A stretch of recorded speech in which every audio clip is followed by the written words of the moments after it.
Bangkok, Thailand's vibrant, sprawling capital, consistently ranks as the most visited destination on Earth. There's a dark underbelly here, for sure, but that's just one of many ingredients that makes this Venice of the East a perfect encapsulation of megacities in the 21st century. With their dynamism and tragedy, it's modern, tropical, polluted, crowded, delicious.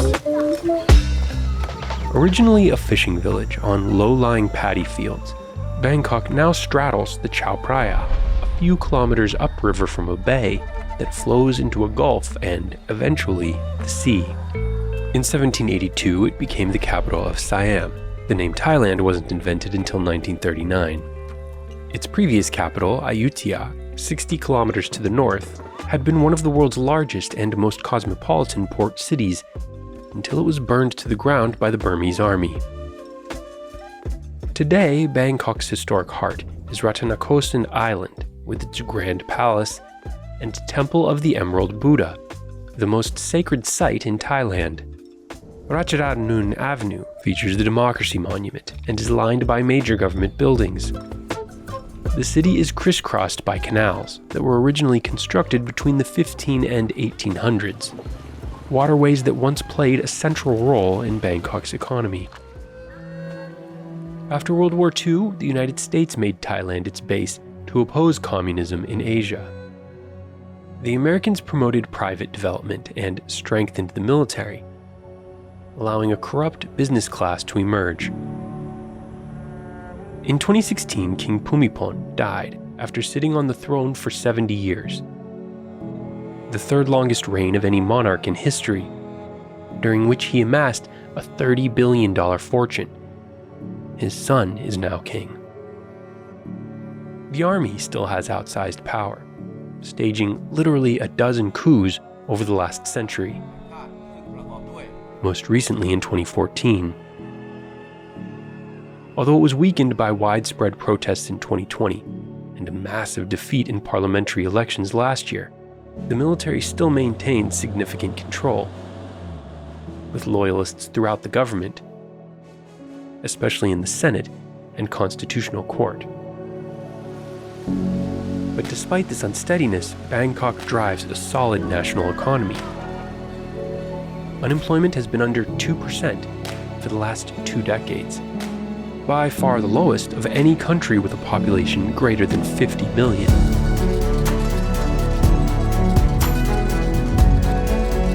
Traditionally, most of these jobs have been concentrated in manufacturing and agricultural goods like natural rubber, for which it is now the world's #1 producer, and durian. China imported $6.7 billion worth of the spiny, smelly fruit last year, mainly from Thailand. That's a 12-fold increase from the $550 million it bought in 2017. Over the decades, Bangkok's status as a vacation spot for American servicemen in Asia established its sex tourism industry. Today, prostitution helps it consistently rank as the world's most visited city.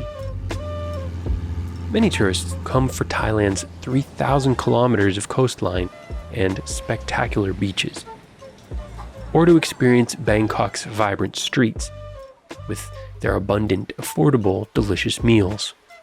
Although the majority of visitors actually arrive from within Thailand to take advantage of the big city's superior services like medical care.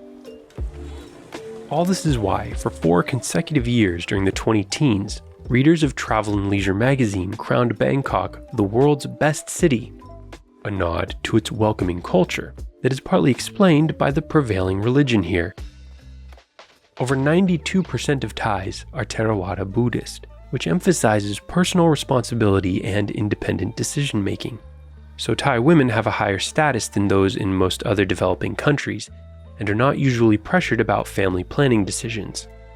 As a result, Thailand's once runaway fertility rate dropped from an average of 6.5 children per woman in the 1960s to below the replacement level of 2.1 in the late 1980s. Individual freedom is also seen through Thailand's recent legalization of same-sex marriage. That's a first for a Southeast Asian country. Having such a chill society also helps when the annual average temperature is 28.9 degrees Celsius. NASA climate scientists found that in 1960, Bangkok had 193 days above 32 degrees C. But in 2100, it forecasts that the average year will have between 297 to 344 days at or above 32 degrees C. To blow off steam, the Thai New Year celebration in April attracts both locals and international visitors to Bangkok's Silam Road for a massive water fight. Air-conditioned shopping malls are also a popular way to beat the heat. But despite being Thailand's prime city, Bangkok didn't fully adopt zoning regulations until the 1990s, resulting in an extremely haphazard build-out that sprawls into 7 neighboring provinces. Traffic is a constant frustration. The city now has more registered vehicles than it does people. But whereas New York has a 32% road-to-area ratio and Tokyo has 23%, Bangkok only has 8% of its area covered by roads. Unfortunately, Bangkok didn't get its first rapid transit line until 1999. Although the system has grown significantly and now carries 1.7 million passengers a day.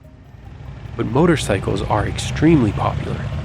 However, many people don't wear helmets because it's too hot or they're just not thinking about the dangers. And that's why Thailand has the highest road fatality rate among motorcyclists in the whole world. Bangkok is so congested that hundreds of traffic cops receive regular training at hospitals to deliver babies when expecting moms go into labor. I have to pull myself together and try to concentrate and think of the processes that I've learned from doctors. And as these children grow up, there's a shortage of places to play. Bangkok has only 7 square meters of public green space per person, compared to 39 per resident across 22 other major Asian cities. Even its gigantic monitor lizards feel the squeeze. So Bangkok aims to increase its green space per person to 10 square meters by the end of the decade. One new park is Chulalongkorn Centenary. It doubles as a water retention pond, underground drainage system, and rain garden. Another is the newly expanded Megacity Park, linked by an elevated pedestrian walkway to Lumpini, the city's first public park. They'll all help in the fight against Bangkok's serious flooding problem. In some areas, groundwater depletion has caused land to subside to the point that it's 1 meter below sea level.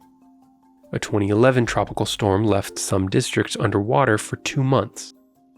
By 2070, 12 million people in the metropolitan region could be exposed to coastal flooding as sea levels rise and storms intensify. A front line in this battle is Bang Krachao, Bangkok's sparsely populated green lung, considered one of the world's best urban oases. It's managed to fight off development despite its position right across the river from the city's most densely populated districts. Many of them contain informal settlements, especially along the canals. Some are receiving help through a government program to rebuild their homes away from the immediate flood zone. But even with all these unresolved challenges, Thailand's Prime Minister just committed to doubling the annual capacity of Bangkok's Suvarnabhumi Airport to 150 million passengers. There's also a new rail link with the capital of Laos opening this month, allowing train travel between Bangkok and Beijing in under a day. For passengers, that's still much slower than the 5-hour flight time, although for freight, it's a big improvement over the grueling multi-day drive by truck. Container ships could also see trips shortened significantly if the long pondered canal through Thailand's Kra Isthmus is finally greenlit. Another massive endeavor to watch is the country's transition away from an over-reliance on fossil fuels to generate its electricity. Bangkok's journey from a small fishing village to the world's top tourist destination is a testament to its geography and dynamic people, who will continue working to improve life for themselves and their many visitors. Thanks for watching. Till next time, for TDC, I'm Bryce Plank.